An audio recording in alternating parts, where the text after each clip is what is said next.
¿Cuánta guita tenés que tener para no tener que laburar en Argentina viviendo bien? Pregunta Mati. Y esto lo vamos a tratar de organizar en 2 o 3 temas macro que me parecen que están copados. Primero, hemos hablado acá que si están buscando en YouTube, si entraron a este video porque están buscando la fórmula mágica para hacerse millonarios en 2 milésimas de segundos, van mal y van a perder la poca guita que tienen. El otro día me preguntaban en la oficina, alguien que no voy a dar el nombre, me preguntaban, che, no sé, yo tenía ahorrado 10 lucas, lo que me decía esta persona, y me chorearon 5 lucas y querría ver cómo puedo recuperar las 5 lucas que me chorearon invirtiendo las otras 5. Bueno, esa es una decisión que arranca desde un planteo muy peligroso porque vas a probablemente asumir mucho riesgo para querer duplicar tu capital rápido. Y al asumir mucho riesgo, perdón, lo más probable es que te vayas a activos especulativos y no a activos que son realmente inversiones. La fórmula mágica para hacer guita de verdad es la que siempre decimos acá, que es laburar, ahorrar e invertir, que casi nadie lo puede hacer porque tenés que laburar bien y cada año ganar más guita que el año anterior laburando, ahorrar, mantener en toda tu vida un ahorro furtivo de, por ejemplo, 25% de tu ingreso e invertir el ingreso ahorrado. ¿Está bien? Ingreso, ahorro, inversión. ¿Por qué invertir el ingreso ahorrado? Porque si no, no utilizás la magia del interés compuesto, que esa, si querés, es la única como cosa revolucionaria que podrías ver en un video de YouTube si aún no sabes lo que es y te podría volar la cabeza. La magia del interés compuesto. Que intuitivamente, y esto yo siempre lo cuento cuando doy clases, por ejemplo, cuando doy una clase de inversiones en un curso de emprendedores en la Facultad de Ingeniería, arranco la clase con un experimento diciendo, che, imagínense que tenemos un papelito y lo doblamos una vez, lo doblamos 2 veces, lo doblamos 3 veces y lo seguimos doblando. Obviamente físicamente no se puede, no me comenten, ay Sati, no se puede doblar 8 veces un papel. Obvio, es un ejercicio mental.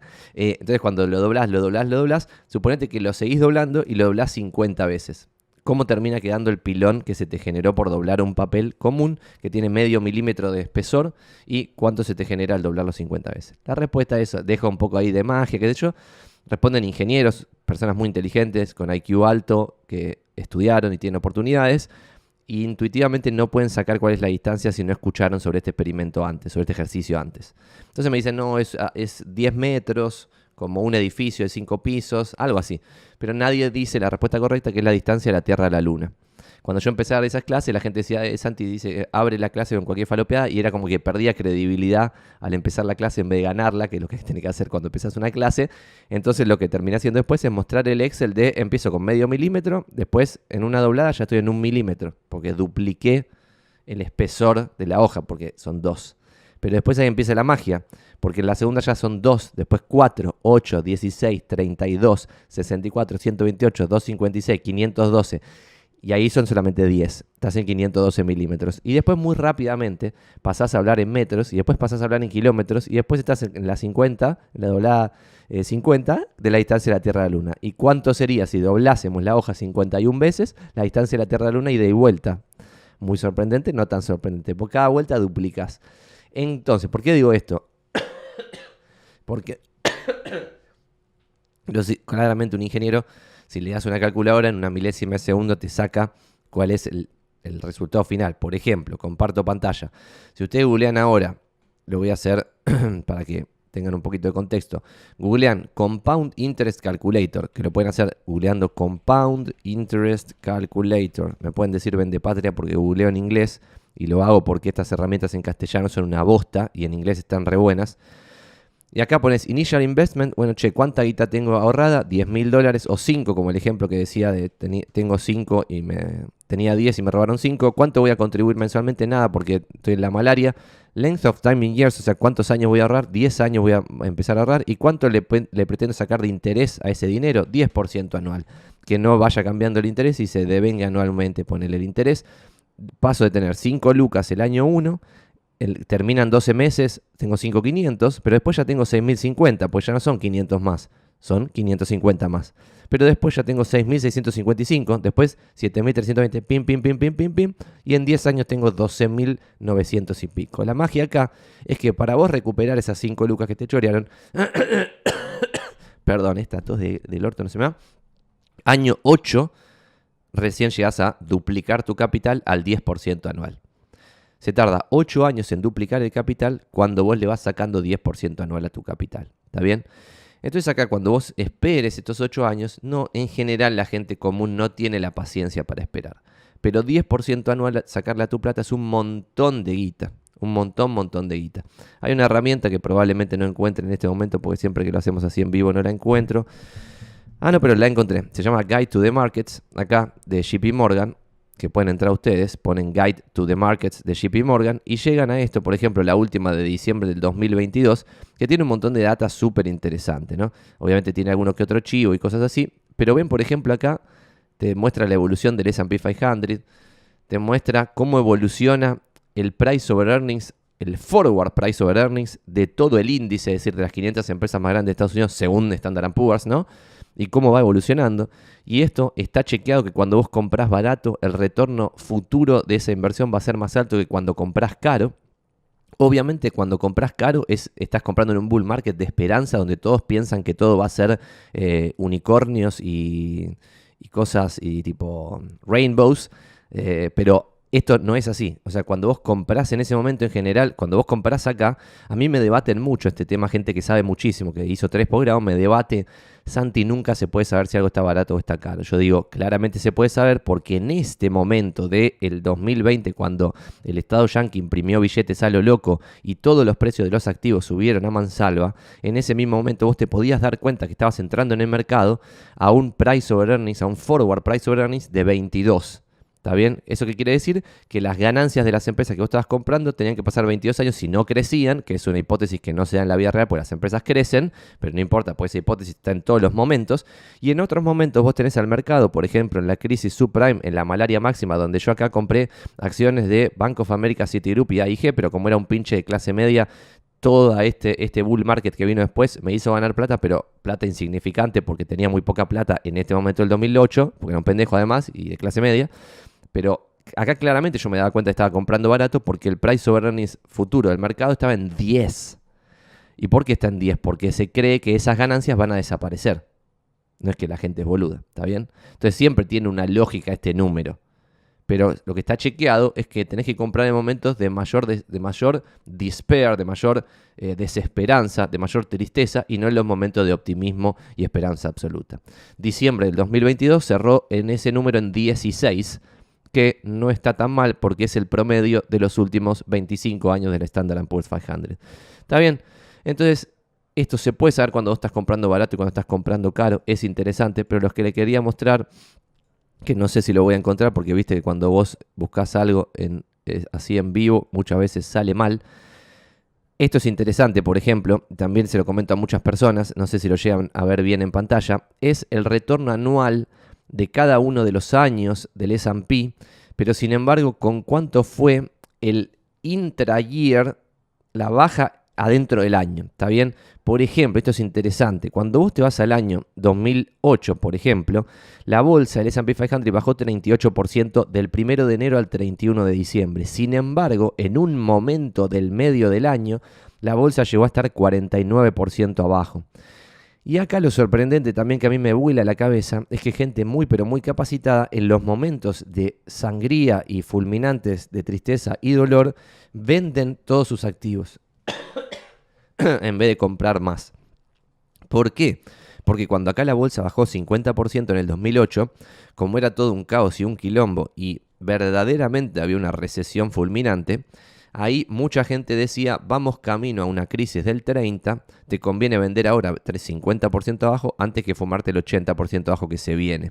Bueno, esos al final no tuvieron razón y lo mismo va pasando muchas veces. Y vean delirios como por ejemplo con el COVID. En el 2020, la bolsa llegó a bajar 34% el año 2020, pero sin embargo cerró el año 29% arriba, si no me equivoco, 16, no llegó a seguir bien el número, pero cerró el año muy arriba, porque después de la malaria fulminante que bajó 30 y pico por ciento, inyectaron guita a lo loco, pum, y esa guita descontrolada fue a que todos los precios de los activos vayan para arriba sin fin. ¿Está bien? Quería mostrar el dato, que no estoy llegando, pero estoy llegando a otras cosas interesantes y vamos a volver al tema en breve, de cuál es el retorno promedio de un inversor de a pie en la bolsa yankee en relación a el retorno de la bolsa en su conjunto, ¿está bien? Si no llego lo voy a explicar con mis propias palabras, pero lo que suele pasar mientras lo estoy buscando es que, pero, aunque la bolsa rinda 10% anual en su conjunto, lo loco es que el inversor promedio termina más o menos en 3% anual. ¿Por qué? Porque entra y sale en malos momentos del mercado y además, porque acá lo encontré, vamos todavía. Bueno, acá podemos ver que el 10 años del 2012 al 2021 es un periodo de gloria increíble. O sea, cuando vos analizas desde 2012 al 2021, llegás a que el S&P tuvo un retorno anual del 16%. Esta es otra cosa interesante. Cuando vos ves 10 años seguidos con un 16% anual de retorno del S&P, lo que se viene es algo malo. Pero no porque sea un pesimista, sino porque así es la vida. Hay un concepto de regresión a la media y pasa siempre. Entonces, cuando esto se va muy arriba, como en los últimos 10 años, después se va muy abajo. Entonces, por eso tenés, por ejemplo, el 2022, ajustando un poco este delirio místico de 16% anual por año. Es importante también poner en perspectiva el retorno con respecto a 200 años de historia y no con 10 años miserables. Porque cuando vos empezaste a invertir, por la casualidad que sea, en el 2012 y te agarró este bull market de 16% anual todos los años, vos acá no tenías que ser un genio de la inversión para ganar mucha guita. Porque, por ejemplo, volvamos al Compound Interest Calculator y vayamos al Compound Interest Calculator y supongamos que vos tenías $100.000, que es un número que la clase media quizá puede tener un departamentito en Caballito, y que podías ahorrar, no sé, $500 por mes. Y ponemos 10 años porque es lo que estamos poniendo, y el retorno, lo acabamos de ver acá, fue 16.6, ¿está bien? 16.6 anual. Lo ponemos a capitalizar mensualmente sin variación de ese retorno y te da que en 10 años vos arrancabas el año 0 con $100.000 y ahora tendrías $671.000, ¿está bien? Solo siguiendo al S&P sin hacer absolutamente nada. Lo único que tenías que hacer era poner una regla que diga todos los meses estos $500 que ahorro van a ir al S&P y las 100 lucas iniciales al S&P y se terminó y no hacías un pedo de nada, ¿está bien? Nada. Sin embargo, el average investor, que en periodos más largos de tiempo está en 3% anual contra una bolsa, contra un S&P 500 del 10% anual, eso en periodo más largo de tiempo, en este periodo corto de 10 años está en 8%, en vez de 16.6%. Y ahí uno dice, pero ¿cómo puede ser? Y bueno, esto se da porque el investor promedio entra y sale del mercado mal y está todo el tiempo rotando la cartera, otro error gravísimo, ¿está bien? Entonces ahí tienen, voy a dar de vuelta a mi celular porque no me paran de llamar y no puedo concentrarme, pero acá ya pueden tener un concepto más o menos coherente de la diferencia entre el inversor promedio y el mercado en su totalidad. Y acá lo interesante es, si el mercado en su totalidad rinde 16.6, pero el inversor promedio rinde 8, quiere decir que acá hay bastantes personas que están ganando mucho más que el mercado, pero que son una minoría en cantidad de humanos, pero sin embargo esos están ganando mucha guita, ¿está bien? Entonces, mantenerse coherente y paciente en un mercado que no le da la cabeza en general, porque a nosotros en general no nos da la cabeza, y si no hacemos un esfuerzo mental para superar nuestros sesgos, por ejemplo, cuando vos empezás a invertir en la bolsa, y vamos a volver a ese gráfico de cuánto rendía año a año en distintos momentos, como para ver qué pasaría si vos empezás a invertir en un muy buen momento en la bolsa y cómo te creerías Dios en una milésima de segundo, porque tenemos un sesgo que se llama el sesgo de confirmación. Entonces vos pensás que sos grosso, empezás a invertir, un año te va bien, pensás que sos más grosso, 2 años te va bien, pensás que sos más grosso, 3, 4, 5, 6 años te va bien y ya pensás que sos un semidios. Y cuando van 10 años al 16.6% anual, ahí ya confirmás que sos un dios y ahí estás al borde de la desgracia mayúscula. ¿Está bien? Eso es muy interesante. Pero miren, por ejemplo, después de la crisis del 2008, lo que fueron los retornos en la bolsa. 2009, 23%, 2010, 13%, después un año 0, no perdías ni ganabas guita, después 13% anual, después 30% anual, después 11% anual, una locura total. Y en ningún año ajustó como corresponde.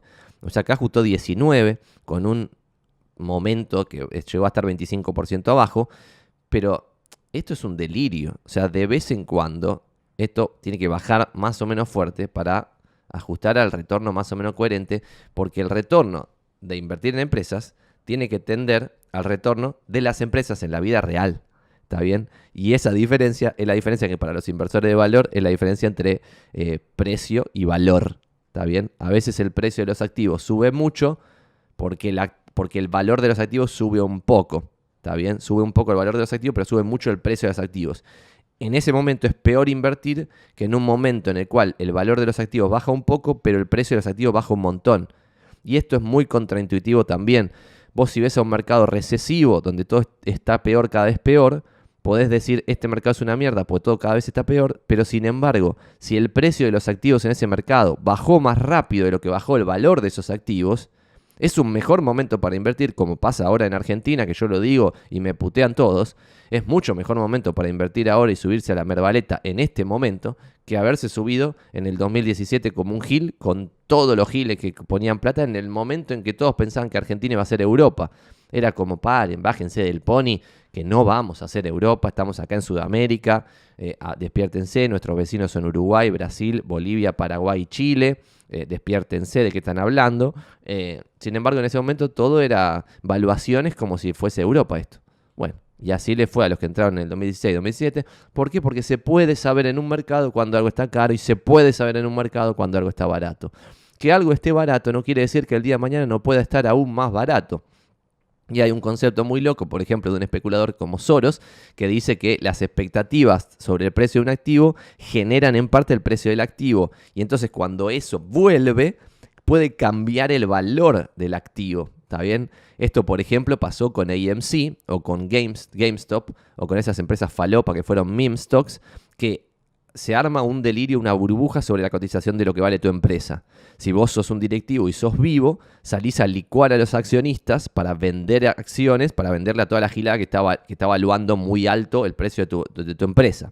Y esto lo tenés que hacer muy transparentemente, porque si no sos un chanta. Pero transparentemente decís, che, vamos a vender un montón de acciones para levantar capital y hacernos súper fuertes, y esta empresa después va a ser una fortaleza de capital. ¿Está bien? Entonces, que la empresa se haya convertido en un meme stock, o sea que los delirantes hayan papoteado el precio de la acción de tu empresa de casualidad, por una expectativa delirante sin sentido, esa expectativa delirante sin sentido cambió el negocio de verdad. Entonces se vuelve a generar una expectativa realidad diferente. ¿Está bien? Entonces es súper interesante esto del precio-valor, porque también habla de la diferencia en eso, en la expectativa y la realidad, pero cómo las dos cosas están entrelazadas, que eso también pasa en precio-valor. Cuando un precio de un valor se separa mucho, a veces se arbitra, a veces no, pero siempre se influyen. Entonces puede cambiar uno por el movimiento del otro. ¿Está bien? Bueno, y acá mostré en un periodo largo, desde el año 80 hasta la actualidad, cuánto fue rindiendo el S&P en estos últimos 42 años, que me parece interesante. Voy a dejar de compartir pantalla y vamos a tratar de cerrar esta pregunta de cuánta guita tenés que tener para no tener que laburar en Argentina viviendo bien, porque no la respondimos hasta ahora, y voy a compartir primero pantalla de un estudio que hemos hecho acá, que he compartido, de, ¿cuánta guita necesitas para vivir en la clase media alta como la gente? Y que es como la gente, es discutible, pero clase media alta en la Ciudad Autónoma de Buenos Aires al menos, es vivir en un departamento más o menos digno, tener prepaga para vos y tu familia, tener empleada doméstica, irte de vacaciones al exterior y 2 o 3 pavadas más, pero todo sin delirio místico, es decir, no vivir en 250 metros, sino vivir en 75. No irte de vacaciones al exterior todos los años 3 veces a Nueva York, sino una vez a no sé dónde, otra vez a Uruguay, otra vez a no sé dónde. Entonces, clase media alta, pero clase media alta básica, no clase media alta más cerca de rico que otra cosa. Entonces ahí, y esto va a generar un hate espectacular en todas las redes sociales, de los dos lados, de los que tienen guita van a decir, con 3 lucas verdes no llegas a ningún lado, y los que no tienen un mango van a decir, Santi, bájate del pony, 3 lucas verdes es un montón de plata de Argentina. Bueno, una familia de 2 padres y 2 hijos debiera tener más o menos en gasto familiar real 3 lucas 100, y en gastos cash, y acá también me dicen, Santi, ¿pero qué significa que hay un gasto cash mensual de 2.500 y después 3.100 de...? Y porque vos tenés, por ejemplo, gastos que tenés que previsionar que no se hacen todos los meses. Por ejemplo, las vacaciones. Tendrías que previsionar, voy a gastar $5.000 por año en vacaciones. Bueno, previsionarlo mes a mes. Después se deprecia, por ejemplo, el auto. También está considerado como clase media alta, como que tenés auto. Y yo le deprecio 10% por año a ese auto. Entonces, mes a mes perdés mucha plata de la depreciación del auto. Después, como vas a vivir en la clase media alta, vas a tener heladera copada, 2 o 3 telecopadas, electrodomésticos más o menos copados, que también se deprecian mes a mes. Y después tu hogar va a tener que estar mantenido más o menos coherentemente. Entonces, esto ya lo vimos en otro video. Si quieren, se googlean cuánto se necesita alguien para ser de clase media alta, pero para redondear necesitas $3.100 más o menos por mes. 3 lucas verdes o 2.500 cash billete uno arriba del otro. Entonces, si vos empezás a poner, che, necesito $3.500 por mes, ¿cuánto necesito tener para que el retorno sean $3.500 por $3.100 por mes? Entonces haces $3.100 por mes por 12 meses, necesitas $37.200 por año para vivir sin hacer un pedo.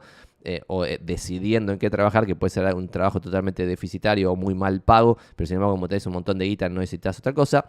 Entonces, si necesitas $37.200 y pretendés sacarle algo razonable, que sería el 6,6% después de impuestos e inflación, porque algo interesante es que lo que decíamos recién del 10% anual es 10% anual bruto, antes de impuestos e inflación. En periodos largos de tiempo, ese número es 6,6%. Por lo tanto, cuando haces 37.200 dividido 0,06%, 6%, ponele, necesitas $620.000. Esa es la respuesta final. 620 lucas. ¿Está bien? Y si quieren, podemos agarrar el Compound Interest Calculator como dato de color final. Y si vos acá pones $620.000 y no contribuís en nada mes a mes, y ponés en 20 años cuánta guita tengo, al 10% anual bruto, o vamos a poner 6.6 para sacarle inflación e impuestos mensual y bla, bla, bla, y calculás si vos armás esa bola de nieve espectacular de 620 lucas verdes para vivir de renta, pues te van a dar lo que necesitas para estar en la clase media alta y darte la buena vida. Pero sin embargo, ¿cómo haces eso? Seguís laburando de algo que te apasiona y eso que te apasiona te da de comer y al final de cuentas no necesitas tocar las 620 lucas. En 20 años las 620 a ese 6,6 se convierten en número de hoy, no en número de 20 años en el futuro, en 2 palos 300. ¿Se dan cuenta? Esto es muy loco que no se hable en los países latinoamericanos de este tipo de temas, porque son interesantes de verdad. O sea, yo no entiendo cómo no se habla más de progresar en el laburo, de ahorrar coherentemente y de invertir como la gente el ahorro generado por ese ingreso.